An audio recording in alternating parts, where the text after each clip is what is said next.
de todos mis amables hermanos, se hace necesario saber vivir. Esto es algo que debemos entender. Cuando platicamos con alguien, este nos cuenta los diversos sucesos de la vida o de su vida. Nos habla, dijéramos, de acontecimientos, de lo que le sucedió en determinadas épocas de su historia, como si la vida fuera únicamente una cadena de eventos.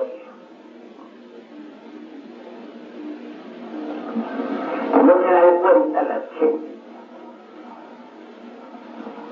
de que, además de las circunstancias de la existencia, existen también los estados de conciencia.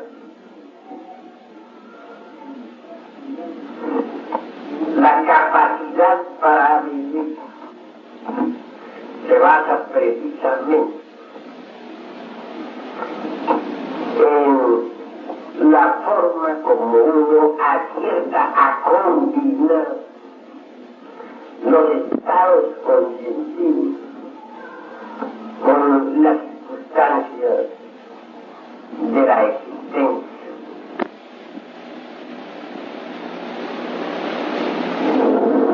Puede darse el caso de que una circunstancia que podría haber sido feliz no lo fue, debido a que no supimos combinar el estado conscientivo con el evento en sí mismo. Cuando examinamos el mundo en que vivimos, podemos verificar el hecho contundente, claro y definitivo de que hay personas que deberían ser felices y no lo son. Hemos conocido muchos casos concretos de sujetos que tienen una buena casa, un hermoso carro, una magnífica esposa, preciosos hijos y dinero suficiente, y sin embargo no son felices. En cambio hemos podido ver, corroborar el caso de individuos pobres, hasta menesterosos, posiblemente humildes trabajadores de pico y pala, que ni gozan de una hermosa mansión, ni tienen más dinero que el que se necesita para el diario sustento, ni usan precioso automóvil último modelo, y que sin embargo son felices en sus hogares, con sus hijos, pobres pero limpios, aseados, sentados, hacendores y sinceras. Así pues, no es el dinero en sí mismo el que puede darnos la felicidad. Todo depende de la forma en que uno sepa combinar los estados conscientivos con los sucesos o circunstancias de la vida práctica.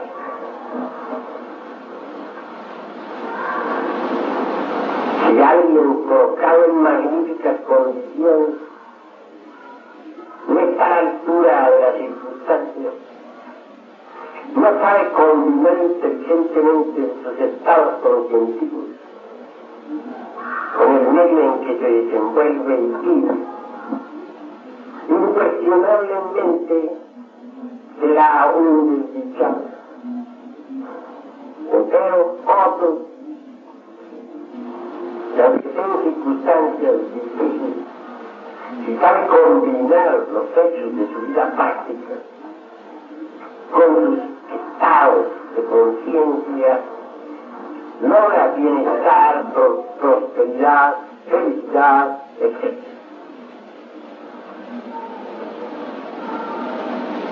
Así pues, se hace urgente comprender la necesidad de aprender a vivir sabiamente. Si queremos un cambio definitivo de las circunstancias de la vida, se hace necesario que tal cambio se verifique primero dentro de nosotros mismos. Si internamente no modificamos nada, externamente la vida continuará con sus dificultades.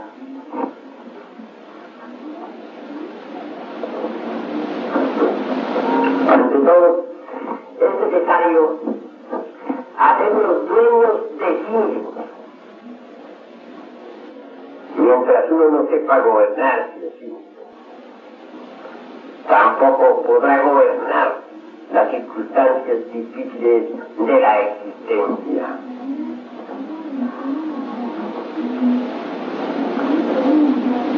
Cuando contemplamos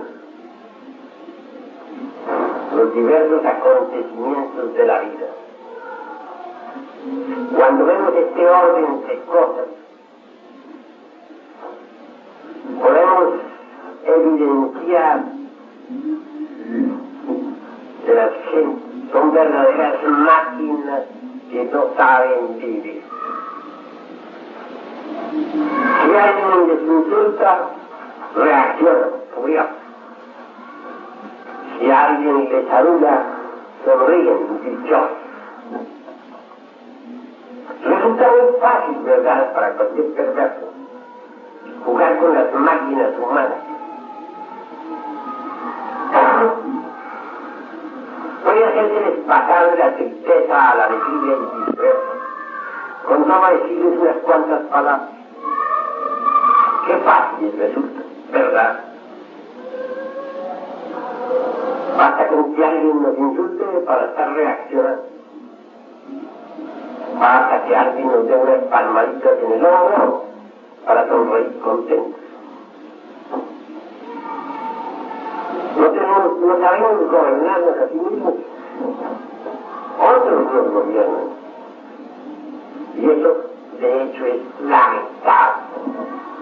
Somos incapaces.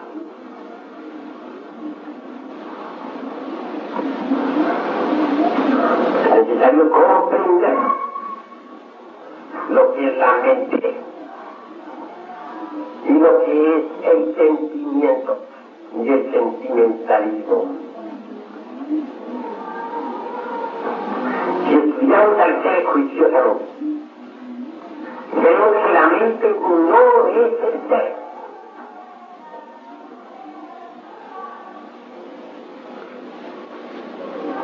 En la teosofía se habla mucho del cuerpo mental. Las diversas escuelas de pensamiento le citan. No queremos con esto decir que todos los humanoides posean ya el vehículo mental. Habrá manas, como se dice en sánscrito, o sea, sustancia mental depositada en cada uno de nosotros. Pero eso no es poseer realmente. el vehículo de la mente.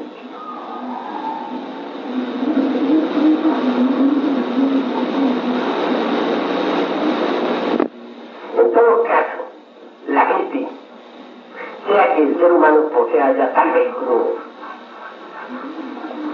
o que esté comenzando a crearlo, o que aún todavía no lo tenga, no es más que un instrumento de manifestación, pero no es el ser.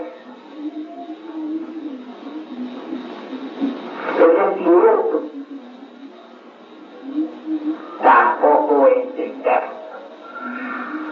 En un pasado me sentí inclinado a creer que el sentimiento en sí mismo correspondía de verdad al ser.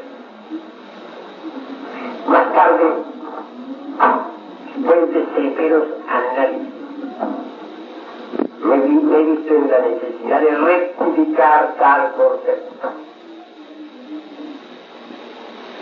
Obviamente el sentimiento interviene del cuerpo astral en los seres humanos. Podría objetárseme diciendo que no todos poseen ese precioso vehículo cercano, y en eso estamos de acuerdo. Aquí existe la emoción, la sustancia correspondiente en cada uno de nosotros, de ella, sea que se tenga el vehículo sideral o no, deviene claro está eso que se llama sentimiento. Ese aspecto negativo del sentimentalismo nos convierte, pues, en entes demasiado negativos. Mas en sí mismo, el sentimiento no es tampoco el ser. Puede pertenecer al centro emocional, pero no es el ser. En la mente, pues, tiene su centro, el centro intelectivo, pero no es el ser. El centro de la mente, el intelectivo, está en el cerebro, y eso es todo, pero no es el ser. El sentimiento que corresponde al centro emocional o al cerebro emocional está en la región del plexo y abarca hasta los centros simpáticos y el corazón, pero no es el ser. El ser es el ser, y la razón de ser es el mismo ser. ¿Por qué no dejar de dejarnos nosotros llevar por los centros de la máquina? ¿Por qué permitimos que el centro intelectual o emocional nos controle? ¿Por qué no de ser esclavos de esta maquinaria? Nosotros debemos aprender a controlar todos los centros de la máquina. Debemos convertirnos en agua, en señor. Hay 5 centros en la máquina, eso es todo. El intelectual, que es el primero, el emocional, que es el segundo, el motor, que es el tercero, el instintivo, que es el cuarto, y el sexual, el quinto. Los centros de la máquina no constituyen el ser. Pueden ponerse al servicio del ser, pero no son el ser. Así pues, ni la mente, ni el sentimiento es el ser. ¿Por qué sufren los seres humanos? Porque permiten al pensamiento y al sentimiento que intervengan en las diversas circunstancias de la vida. Si nos insultan, reaccionamos de inmediato insultando. Si hieren nuestro amor propio, sufrimos y hasta nos encolerizamos. Cuando contemplamos todo el panorama de la vida, podemos evidenciar claramente de que hemos sido, dijéramos, lémonos en el océano, debido precisamente a que hemos permitido que en las diversas circunstancias de nuestra existencia se intrometan siempre la mente y el sentimiento. No le hemos dado oportunidad a la esencia, al ser, para que se exprese a través de nosotros. Siempre hemos querido resolver las cosas por nuestra cuenta. Reaccionamos ante cualquier paralizadura, ante cualquier problema, ante cualquier dificultad. Nos sentimos heridos cuando alguien nos hiere. O contentos cuando cualquiera nos alaba. Hemos sido las víctimas de todo el mundo. Todo el mundo ha jugado con nosotros. Hemos sido, dijéramos, leños, las embravecidas horas del gran océano. No hemos sido dueños de sí mismos. ¿Por qué nos preocupamos? Me pregunto. Y les pregunto a ustedes. Por los problemas, me dirán. La preocupación, mis caros hermanos, es un hábito de muy mal gusto. De nada sirve, nada resuelve. Uno tiene que aprender a vivir de instante en instante, de momento en momento. Porque hay uno de preocuparse. Y pues, ante todo, no permitir que la mente y que los sentimientos se entrometan en las diversas circunstancias de la vida. La personalidad humana debe volverse tranquila,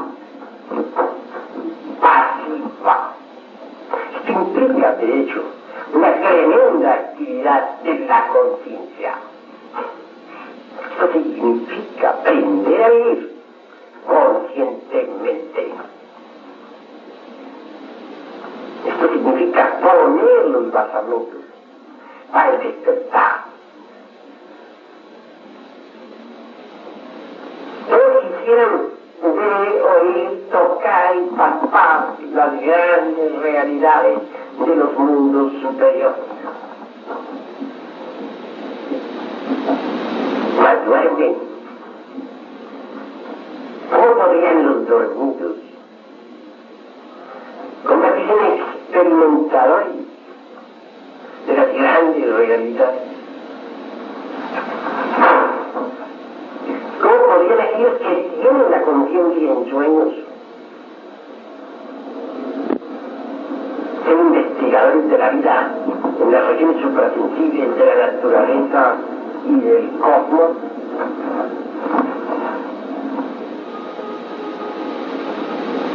Si nosotros despertáramos conciencia, podríamos comprobar el hecho concreto de que el mundo no es tal como lo estamos viendo. Muchas veces he dicho, y yo lo vuelvo a repetir, que todas aquellas maravillas que figuran en los libros en el libro aquel de las 1001 noches, todos esos prodigiosos fenómenos mágicos de la antigua Arcadia, todos esos milagros de la tierra primigenia, de aquellos tiempos en que el río de agua pura de vida manaban leche y miel, no han concluido, siguen sucediéndose de instante en instante, de momento en momento, aquí y ahora. Podría objetárseme que si eso es así, ¿por qué no nos vemos? ¿Por qué no presenciamos lo insólito? qué no se nos da la posibilidad de experimentar esas maravillas?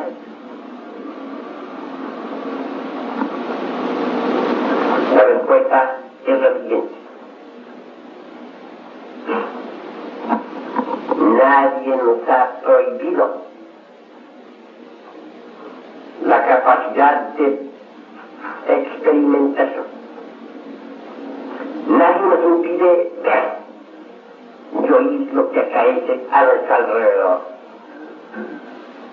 Si tales fenómenos no son perceptibles en este momento para nuestros sentidos exteriores,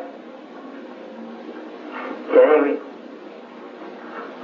a un solo motivo, y por cierto muy grave. Estamos en estado de hipnosis. Dormimos.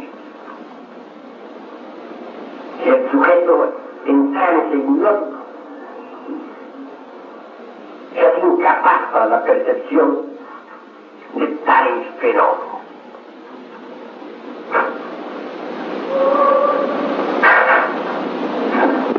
Mucho se ha dicho sobre el abominable órgano crustaceo, órgano fatal que la humanidad tuvo en los antiguos tiempos. No se ha perdido del todo. Bien sabemos que aún existe un residuo óseo en la base inferior de la espina dorsal. Nadie lo ignora. Al residuo pertenece al abominable órgano crustaceo y posee, entre otras cosas, un poder hipnótico formidable. Esa corriente hipnótica genial, colectiva, es fascinante. Si vemos a alguien, por ejemplo, vestido con extravagancia en las calles, y no sentimos asombro, decimos sencillamente, el sujeto tan excéntrico. Otro que vaya con nosotros dirá, así está la moda. El de más allá exclamará, he ahí un hippie. Y un anciano que pase por la banqueta de frente se limitará a pensar cómo está la gente de la nueva ola.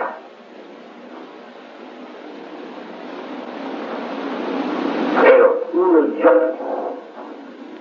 están en estado de hipnosis. Y eso es todo.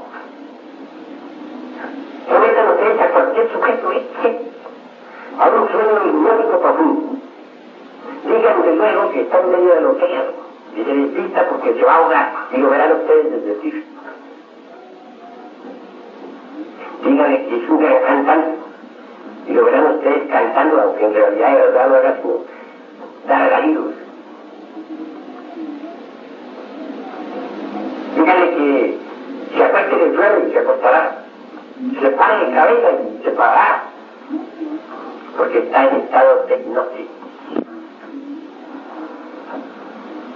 Hice hace poco un viajecito por allá hasta el puerto de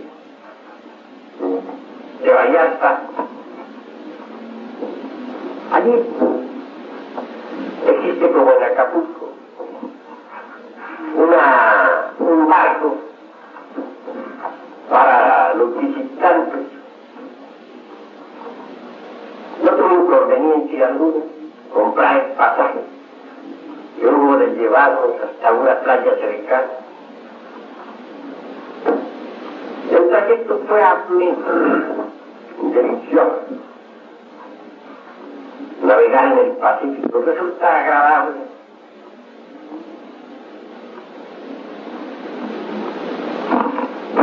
había allí cierto caballero de Marra. La hizo de hipnotizado. Cuando resonaron los instrumentos del conjunto,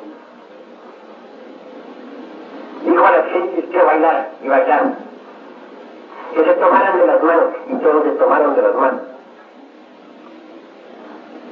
A los novios que se besaron.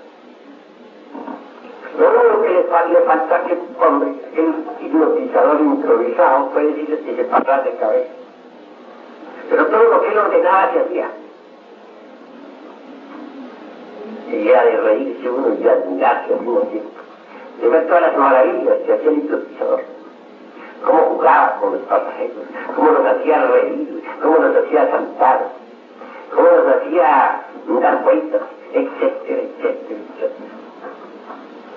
Claro, yo un sujeto que estoy acostumbrado a estar en estado de alerta percepción, alerta novedad, me limité exclusivamente a ver esos puntos en estado de hipnosis.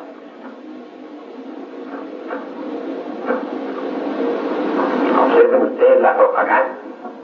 Compre usted tal remedio, infalible contra la tabaco. Cada anuncio da órdenes al pueblo hipnotizado para que vaya a tal o cual lugar, para que compre tal o cual jabón, tal o cual perfume, para que visite tal o cual consultorio, etcétera, etcétera, etcétera. Y la gente se mueven bajo la orden de los hipnotizadores, los cuales a su vez están también hipnotizados por otras gentes y por otras multitudes.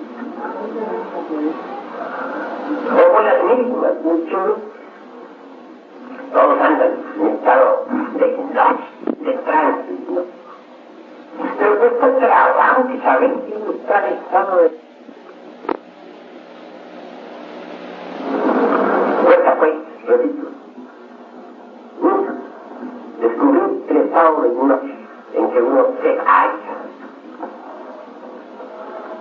Uno viene a darse cuenta que existe el hipnotismo cuando la fuerza hipnótica, digamos, fluye más rápido, cuando se concentra en determinados lugares, cuando se hace una sesión de hipnotismo. Fuera de eso, fuera de tal momento, uno no se da cuenta de que está en estado de hipnosis. Si uno pudiera despertar de ese sueño en que se halla, vería entonces los fenómenos maravillosos que desde el principio del mundo se han sucedido a su alrededor.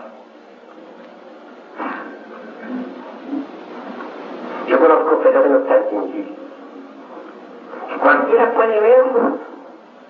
Son físicos, materiales, están a la vista de todo el mundo, y sin embargo la gente viéndolos no los ve.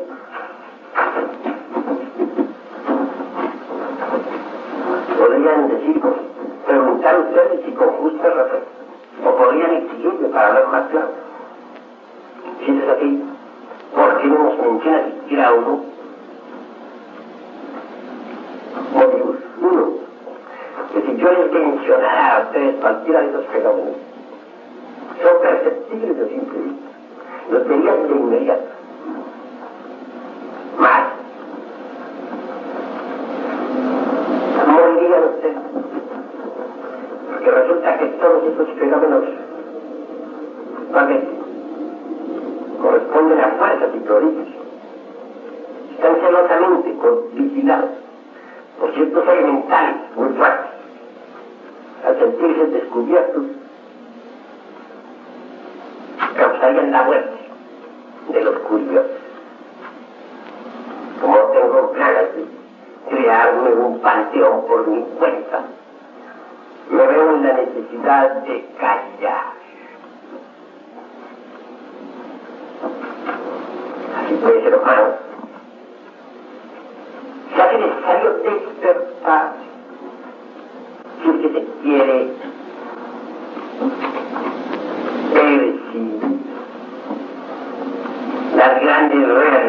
de la vida. Todo es posible despertar sabiendo vivir. ¿Cómo podría despertar a alguien que es un juguete de los demás?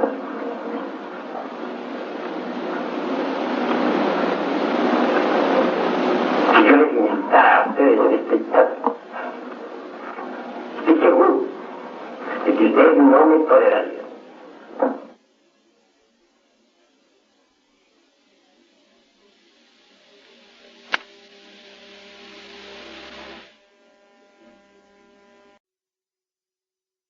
Actividad de la conciencia. Precisamente eso es lo que necesitamos, actividad de la conciencia. Cuando la conciencia se vuelve activa, sale de su letargo. Entonces es obvio que viene el despertar. Ante todo debemos comenzar por no hacer lo que los demás hacen. Cuando llego a los restaurantes y voy con toda mi gente, a la hora de comida, puedo evidenciar el hecho de que todos pasan al baño a lavarse las manos.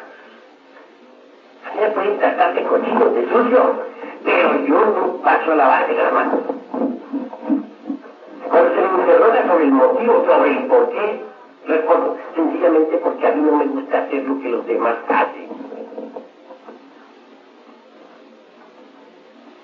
Es decir, no me gusta hacer máquina.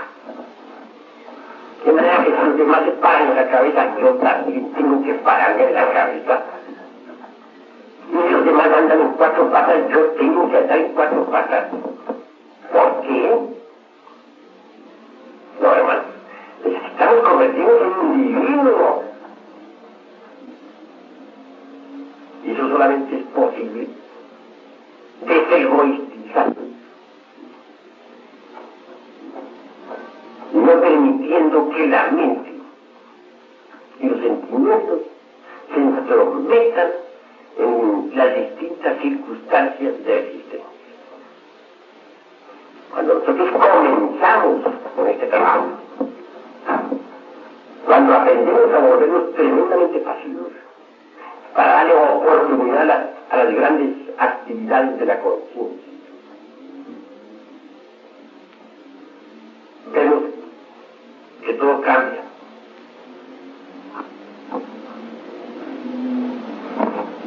Quiero quitarles nada más que un hecho concreto. Hallábame en una casa, no importa cuál.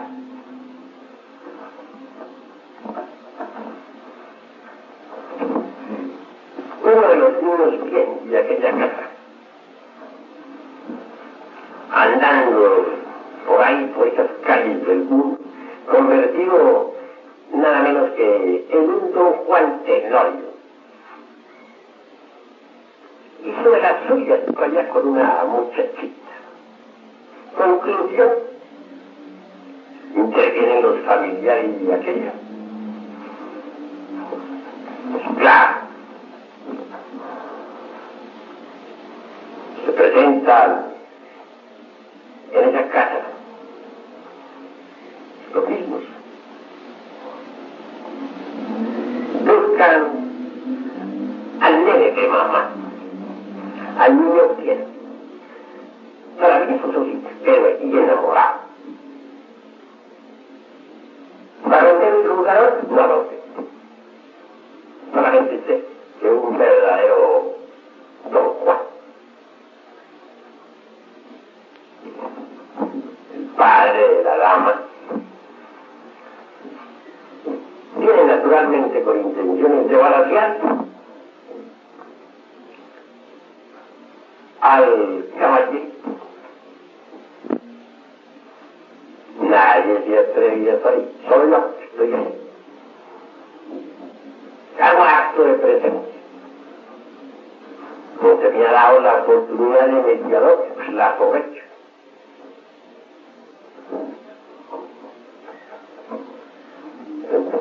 El reúne en familia, llama al jovencito aquel para la casa. Les tengo al jovencito, digamos, entrar al jefe de familia, ofendido. Con gran cultura y amor. Invito al ofendido y al don Juan a sentarse un poco. Y es claro, ambos toman así. Junto con el jefe y una señora. Comprendo que se trata de la madre de la dama. Hay palabras terribles. No falta sino sacar la pistola y dispararla. Sin embargo, le digo al Señor como buenas maneras, todo es posible arreglarse. Mediante la comprensión, todo se puede solucionar. Con matar no se resuelve ningún problema.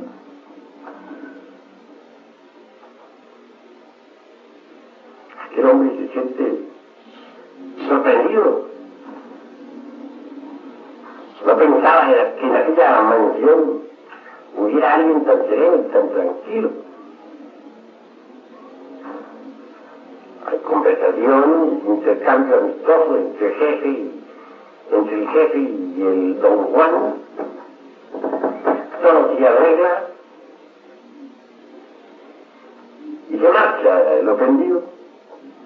Dándose su pistola con los 5 tiros. No disparó ninguna. Se van enseguida a disparar. Y todo se arregló. ¿Por qué? Porque yo puse un estado de conciencia superior a aquel evento, al servir de mediador. Así yo hubiera aconsejado a aquella gente a proceder con violencia. Si yo mismo dándome las de muy buena amiga, hubiera respondido con duras palabras, las circunstancias habrían sido diferentes. Y don Juan hubiera ido a parar al panteón, y hasta las familias se hubieran llenado de luto y de dolor. De manera que las circunstancias de la vida dependen de nuestros estados de conciencia. Cambiando uno sus estados de conciencia, cambian las circunstancias. Eso es obvio. No podrían cambiar las circunstancias de la vida si no cambiamos antes nuestros estados de conciencia. Los invito pues a ustedes a la reflexión más lógica. Conforme nosotros vayamos permitiendo que la conciencia se mantenga. Como no vayamos nosotros controlando la mente y el sentimiento para que no metan sus narices donde no deben, el resultado será maravilloso. Porque a medida que la conciencia se vuelve activa, el proceso del despertar se acentúa. Y no solamente cambian todas las circunstancias que nos rodean, sino que además empezamos a notar que durante las horas en que el cuerpo físico duerme, nosotros trabajamos y vivimos, dijéramos, fuera del cuerpo físico, en forma más consciente. Y así, a medida que la personalidad se va volviendo pasiva, a medida que la mente y el sentimiento están siendo refrenados para que no se metan donde no deben, el despertar se irá haciendo cada vez más grande. Y al fin terminaremos convertidos en grandes investigaciones de la vida, investigadores de la vida en los mundos superiores. Quien quiera despertar debe ser hacerlo aquí y ahora. Quien despierta aquí y ahora, despierta en todos los rincones del universo. Bien, mis caros hermanos, hasta aquí con esta plática daremos sí oportunidad para que los que quieran preguntar, pregunten con la más entera libertad.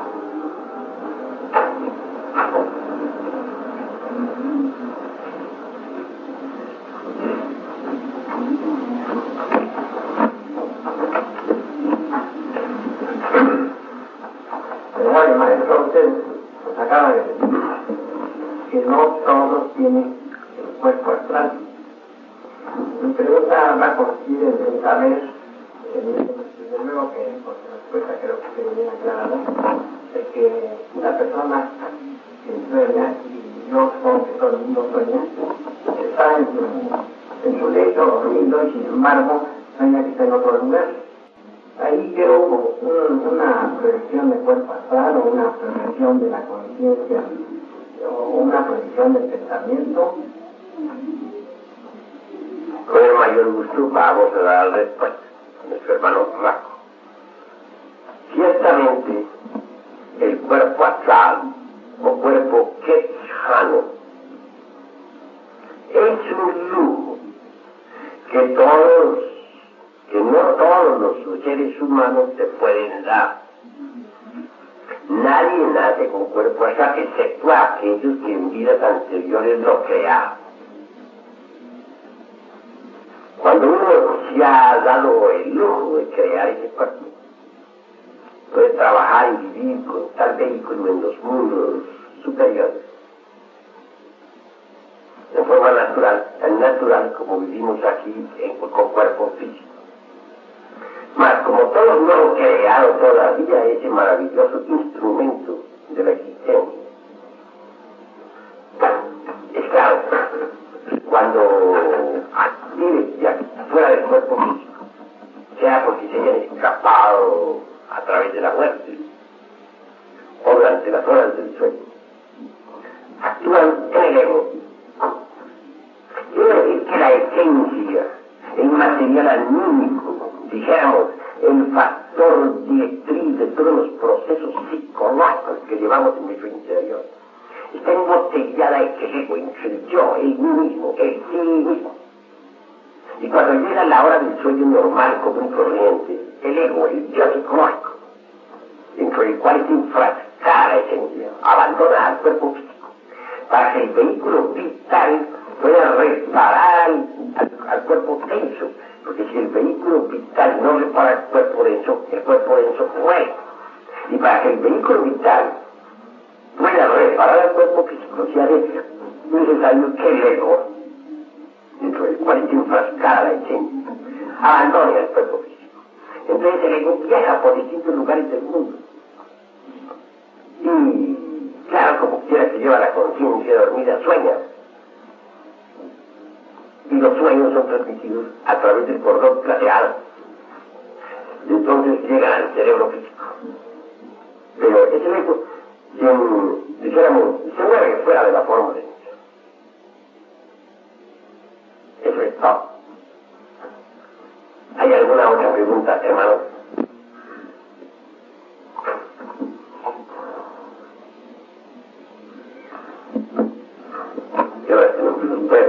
Alguna vez habíamos hablado del falso cuerpo astral o cuerpo de deseo. Podemos pues identificar al cuerpo de deseo haciendo de las emociones. Lo podemos identificar con el ego. Ciertamente, el cuerpo de deseo no es más que el ego mismo. No es un cuerpo en sí, no señor. Es una serie de formas o agregados que se penetran y compenetran mutuamente sin confundir.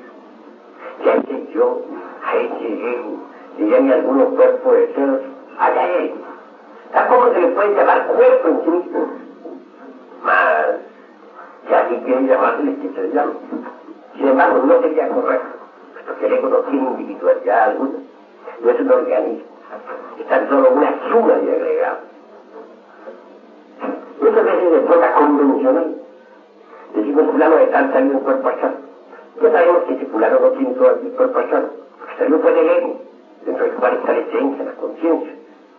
Se quedó un rato despierto y pudo vivir fuera del cuerpo físico. Y moverse, viajar a distintos lugares. En este caso, el cuerpo, el ego hace las veces de perfección. Dista mucho de tener las perfecciones del cuerpo. El ego es el ego, y eso es todo. Sin embargo, muy bien que algunas personas informadas, aunque no de la sabiduría gnóstica, concretamente de las cánonas ZF, que no han podido fabricar sus vehículos solares, pero sí que cultivan alguna disciplina de índole mística o esotérica, pues por medio de la oración, de los buenos pensamientos, en el ego pueden tener contacto con entidades divinas. Pues ciertamente es posible. Ya por un instante alguien esté despierto, aunque esté embotellado en el ego. Si la conciencia logra despertar, obviamente es porque el ego ha perdido volumen. Y cuando el despertar es radical, total y absoluto, el ego ya no existe, ha desaparecido. De manera que a medida que el ego va siendo reducido a cenizas, la conciencia va despertando. Ese despertar nunca es inmediato. Se va sintiendo en forma graduativa. Normalmente cualquiera puede tener un 1% de conciencia despierta, otro no tiene nada, otro puede que tenga un 2, y otro un 3%. Si la humanidad tuviera un 10% de conciencia despierta, ya no habría guerras. Tener un 100% es algo muy difícil. Solo los con más podrían tener ese 100%. Los grandes Brahmas, grandes Elohim, maestros tan excelsos, tan grandiosos como Elena Petronila Blavatsky, que estudió a los pies del venerable gran maestro Kant en Shangri-La. Sin embargo, no puede decirse que tengo un 100% de conciencia despierta. Podrá tener un 50%, pero no un 100%.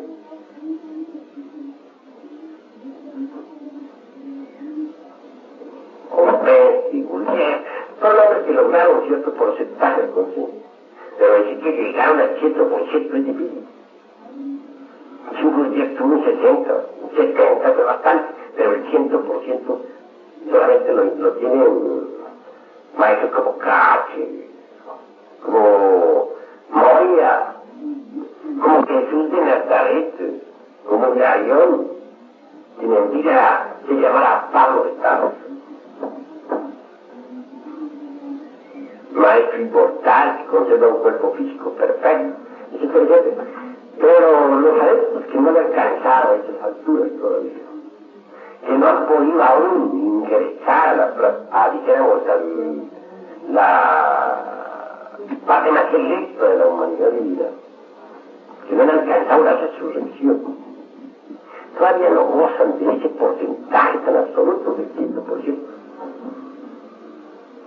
Así pues, mis caros hermanos, debemos de reflexionar profundo.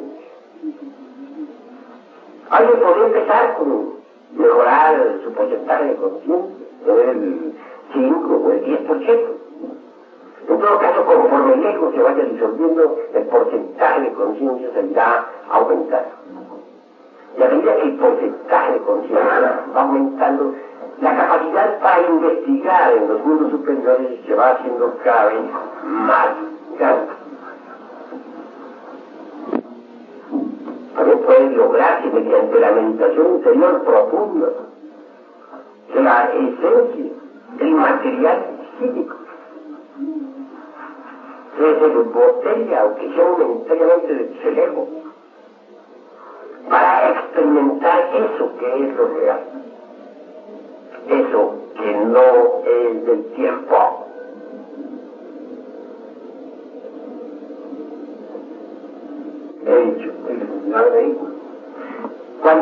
la esencia es Buddha. Actúa en ausencia del yo, del mismo, del sí mismo. Se fusiona internamente, aunque sea momentáneamente, con el alma humana en el mundo causal. Entonces actúa, dijéramos, como algo así como en forma abólica.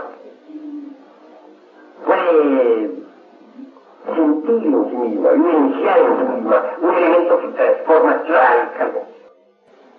Por eso es que la meditación Zen, por ejemplo, y Chan resultan tan formables, a que permiten a la esencia el desembotellamiento.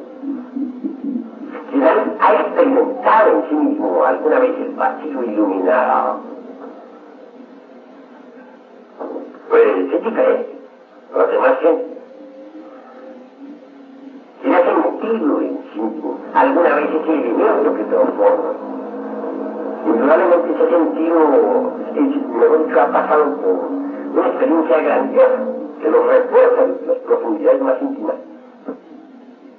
que le da ánimo para la autorrealización, que lo incita a una lucha tremenda contra el mismo, contra el sí mismo. Porque una cosa es haber experimentado alguna vez el vacío iluminado en ausencia del yo psicológico, y otra cosa es haber realizado el vacío iluminado. Y si nos hablan del Tao, pero una cosa es, dijéramos, haber experimentado el Tao, de la ausencia del ego. Y otra cosa es realizar el Tao en sí mismo, aquí y ahora. Nosotros, cristianos hermanos, necesitamos realizar el Tao. Nosotros necesitamos, dijéramos, realizar en sí mismos, o autorrealizar en sí mismos al vacío iluminador.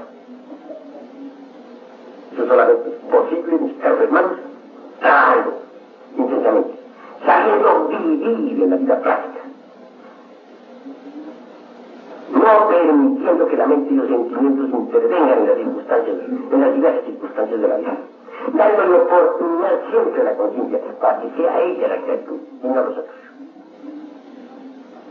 Cuando procedamos así, de hecho, nos colocaremos en el camino que ha de conducirnos de una forma efectiva al despertar. Necesitamos ser diferentes a las multitudes que nos rodean. Necesitamos no hacer lo que hacen los demás. Necesitamos convertirnos en verdaderos individuos. Hoy por hoy no somos sino máquinas. A una máquina se le toca un motor y mueve una rueda. Se le toca otro motor y la deja de mover. Se le mueve una palanca y echa para adelante. Se le mueve otra y echa para atrás. Así somos nosotros. Nos hacen y hacemos. Nos dicen y decimos. Nos quieren y herimos. Cada cual puede jugar con nosotros como le dé su gana. Somos víctimas de todo el mundo. Esa es la cruda realidad. Hasta aquí está la respuesta. Si hay uno o otro tiene algo que preguntar, tiene libertad. A ver.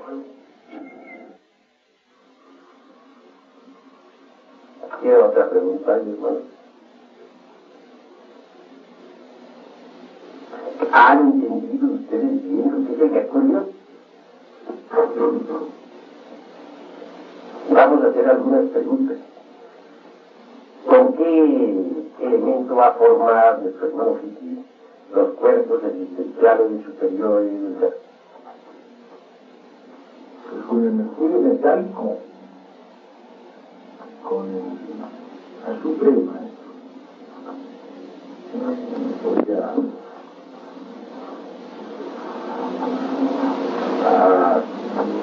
a pronunciar la energía creadora, el fuego, el azufre y el mercurio,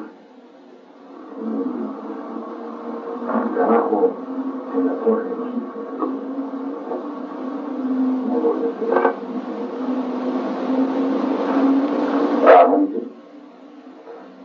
Vamos a ver, Tony. El mercurio solo serviría para la formación de los cuerpos existenciales superiores del ser, si este antes no ha sido fecundado por el azúcar. No, sí, porque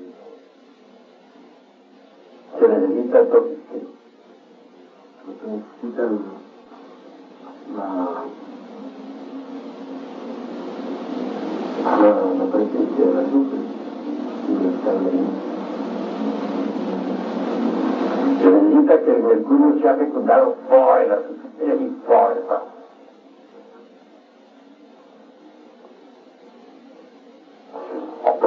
Y entonces el resultado son los cuerpos existenciales superior y tercero.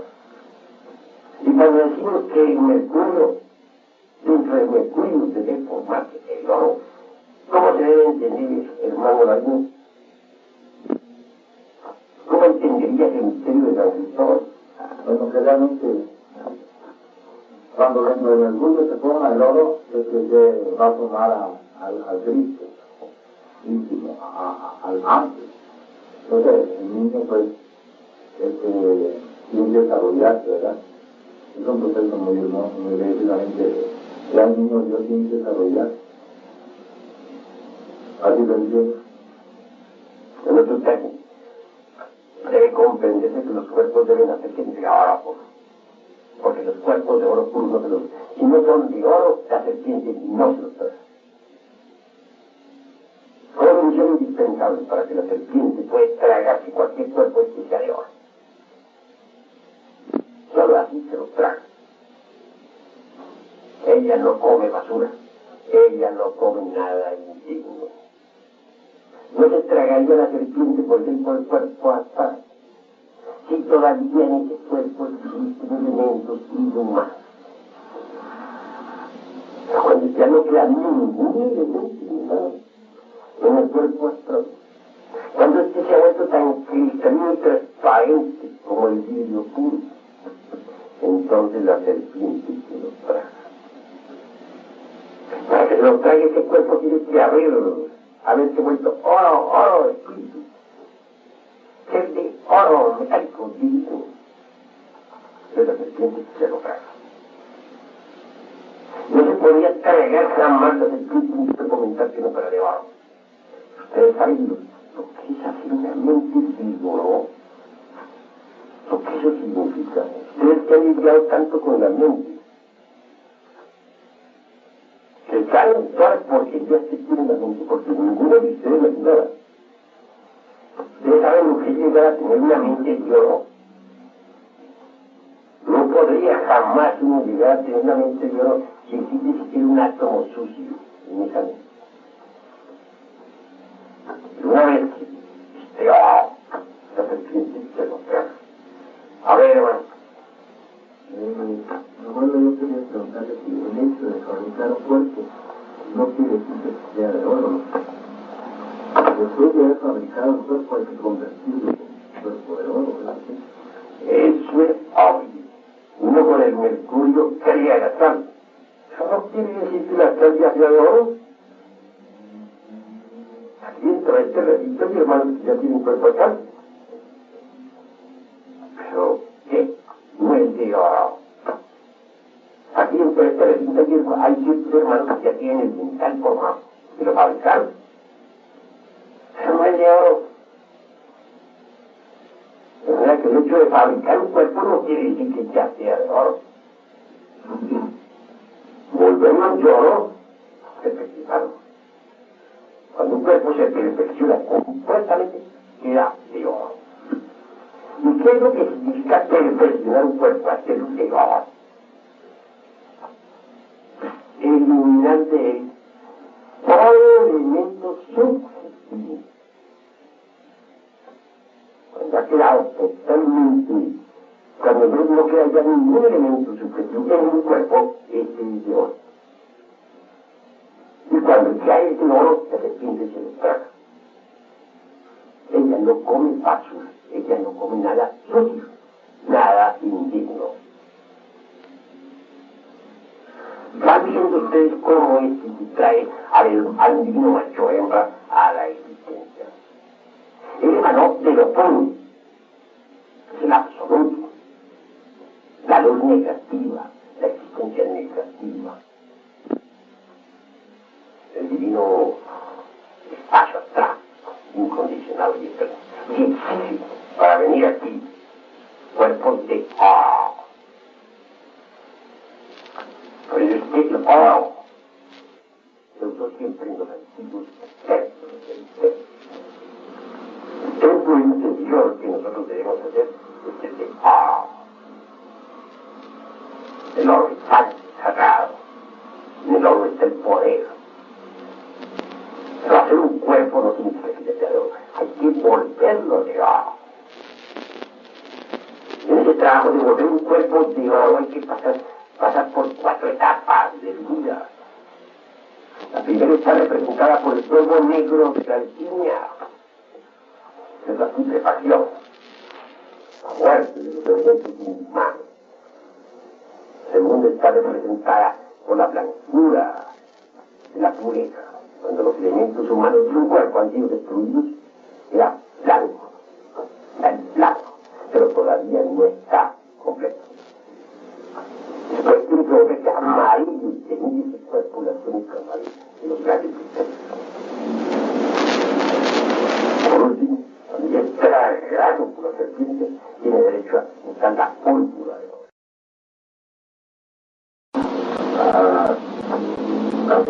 La energía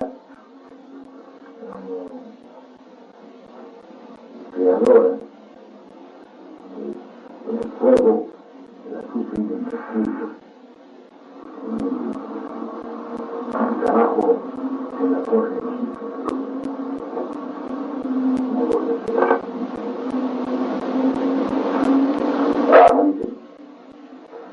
Vamos a ver, Tony. El mercurio solo serviría para la formación de los cuerpos existenciales superiores del ser, si este antes no ha sido fecundado por el azote. No, Se necesita entonces que se necesita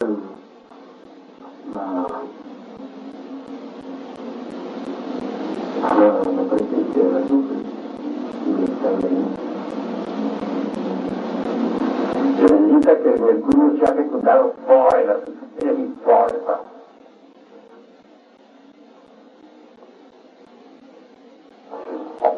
Y entonces el resultado son los cuerpos existenciales superiores y terceros. Y cuando decimos que el mercurio, dentro del mercurio debe formarse el oro, ¿cómo se debe entender eso, hermano Lavín? ¿Cómo entenderías el misterio de San Cristóbal?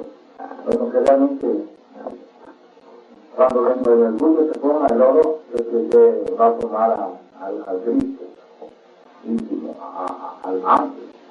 Entonces el niño pues tiene que desarrollarse, ¿verdad? Es un proceso muy hermoso, muy básicamente ya el niño Dios tiene que desarrollarse. Así lo entiendo. En otros términos, debe comprenderse que los cuerpos deben hacerse de oro puro, porque los cuerpos de oro puro no se los... Si no son de oro, la serpiente no se los trae.